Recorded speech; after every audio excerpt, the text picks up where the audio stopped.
There was a flicker of lightning to the north, close. The subsequent thunder lost to the drone of the copter. Rebecca leaned forward slightly, scanning the dark. It had been clear all day, the clouds rolling in just before sunset. They were definitely going to go home wet.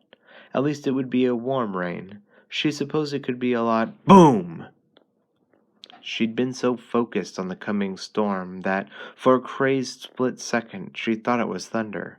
Even as the helicopter tipped wildly and dropped, a terrible rising, clattering whine filling the cabin, the floor vibrating beneath her boots.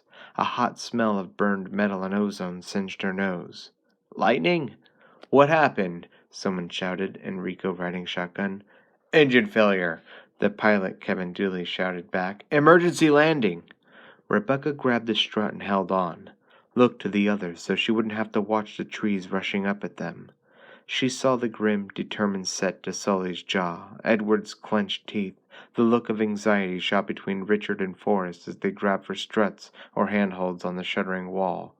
In the front, Enrico was shouting something else, something she couldn't make out over the scream of the dying engine. Rebecca closed her eyes for a beat, thought of her parents, and then the ride was too wild for her to think.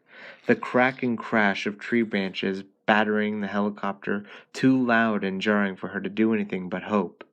The copter spun out of control, whipping around in a tilting, sickening, lurching circle. It was over a second later, the silence so sudden and complete that she thought she'd gone deaf, all movement stopped.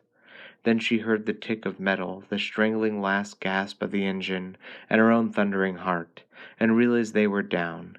Kevin had done it, and without a single bounce.